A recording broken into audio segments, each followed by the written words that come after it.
L'attrait du SUV de taille moyenne. Touret de KGM est nettement renforcé par ce modèle hybride. La motorisation est sophistiquée et le rapport qualité-prix solide. Ça vaut le coup d'œil. Je suis Jonathan Crouch et je teste des voitures depuis plus de 40 ans. Retrouvez-les sur l'application Car and Driving Car Reviews. Ici, je vais essayer de vous dire tout ce que vous devez vraiment savoir sur cette voiture, d'une manière que vous ne trouverez nulle part ailleurs. Le SUV de taille moyenne Touret de KGM prend tout son sens dans cette version hybride. Nous allons examiner de plus près. Le Tourer a été le SUV qui a lancé la nouvelle marque KGM, anciennement SsangYong, au Royaume-Uni en 2024.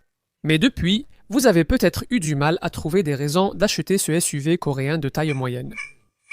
La version essence consommait beaucoup, et l'électrique, plus cher, n'était pas vraiment efficace pour sa catégorie.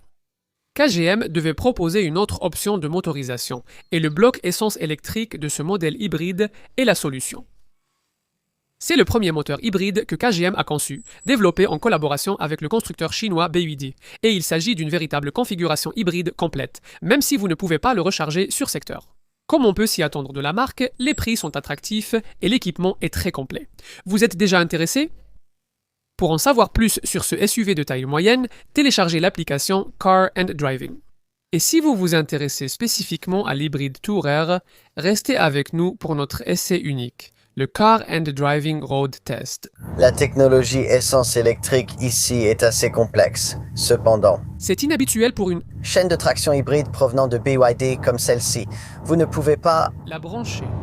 Comme avec l'ancien Tourer à essence, le moteur fait 1,5 litres. C'est un moteur essence turbo, mais ici, il développe un peu plus de puissance, 177 chevaux, grâce à l'ajout de 2 moteurs électriques et d'une boîte automatique EDHT à 6 vitesses.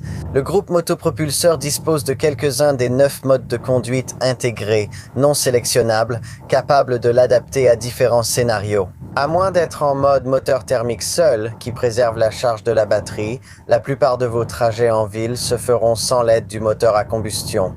En fait, KGM affirme que le Tourer hybride peut effectuer 95% de ses trajets urbains uniquement sur la batterie et la conduite entièrement électrique en mode EV est possible jusqu'à 100 km/h. Le 0 à 100 km/h s'effectue en 10,8 secondes, la vitesse maximale est de 175 km/h avec palette au volant. Un système de freinage régénératif à 3 niveaux est activé pour recharger les batteries pendant la conduite, ce qui se fera la plupart du temps en mode HEV. Cela combine à la fois la conduite électrique et la conduite à essence.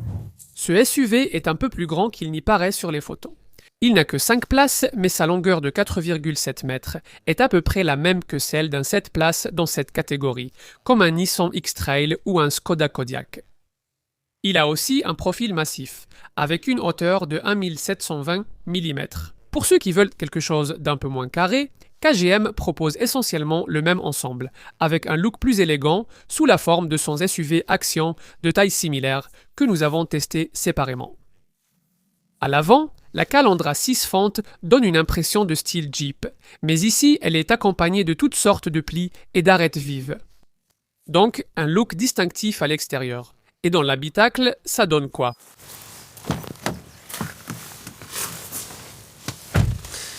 Eh bien, ce panneau de finition couleur cuivre ne plaira pas à tout le monde, et la finition noire brillante de la console centrale n'apporte pas vraiment une sensation haut de gamme.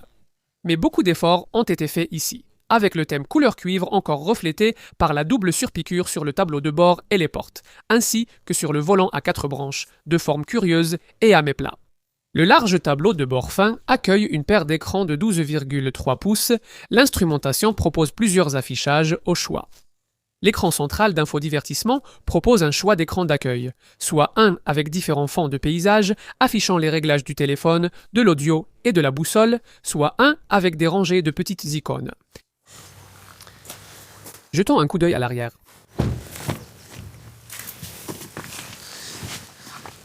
Une fois à l'intérieur, l'arrière offre assez de place pour 2 adultes, avec beaucoup d'espace pour la tête et les jambes sur les sièges extérieurs.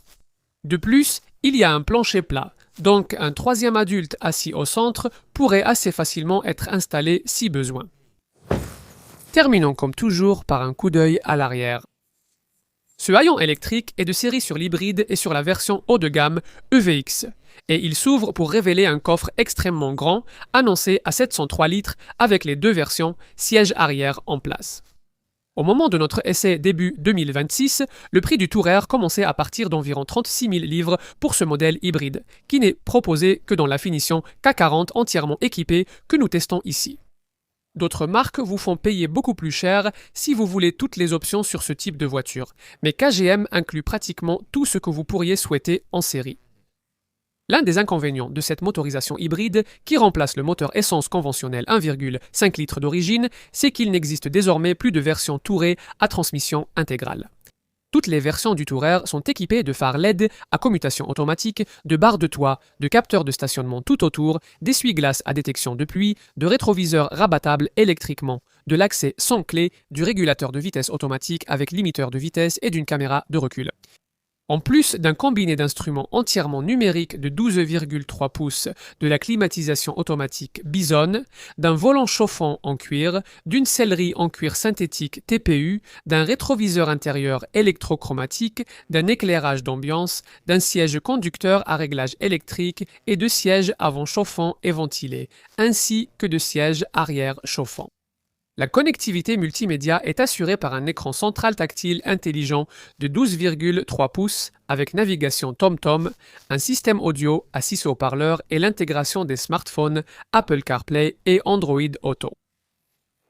Avec cette version hybride, profitez d'un haillon électrique intelligent, de vitres arrière surteintées, de jantes alliage 20 pouces à finition diamantée, de sièges en cuir haut de gamme et d'un chargeur sans fil. Une option clé est la barre de remorquage rétractable que nous avons installée ici.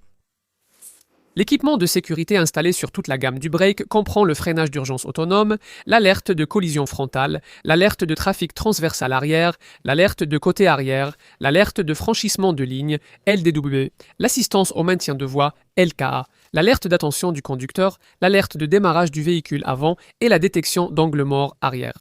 S'ajoute le contrôle de lacet de remorque, l'alerte de limitation de vitesse, la sortie sécurisée et tous les airbags frontaux, latéraux et rideaux habituels.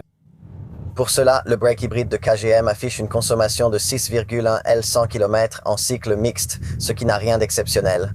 Quand un Toyota RAV4 hybride peut régulièrement dépasser les 5 L100 km et un Nissan Qashqai e-Power peut descendre sous les 4,5 L100 km.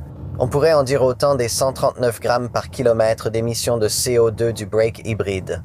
La norme de la catégorie, pour un modèle comme le Kia Sportage hybride par exemple, serait d'environ 130 grammes par kilomètre, mais des versions équivalentes chez les rivaux mentionnés vous coûteraient bien plus cher.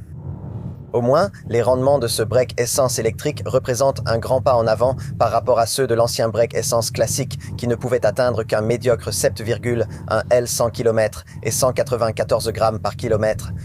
Si la gamme du break avait proposé cette variante hybride dès le début, ce SUV coréen de taille moyenne aurait peut-être eu un peu plus d'impact sur notre marché. Il ne fait aucun doute qu'à l'heure actuelle, cette motorisation essence électrique est celle qu'il faut avoir dans cette voiture. Savoir si cette voiture est celle à avoir dans le segment très disputé des SUV familiaux hybrides 5 places de taille moyenne est bien sûr une toute autre question. Cependant, si vous en avez assez des SUV qui ressemblent et se conduisent comme des crossovers, celui-ci pourrait vous plaire. Surtout si vous cherchez quelque chose avec un style frappant, bien équipé, offrant un bon rapport qualité-prix et vraiment différent. La Tourer a toujours essayé de se démarquer en étant différente. Mais maintenant, elle a aussi d'autres qualités.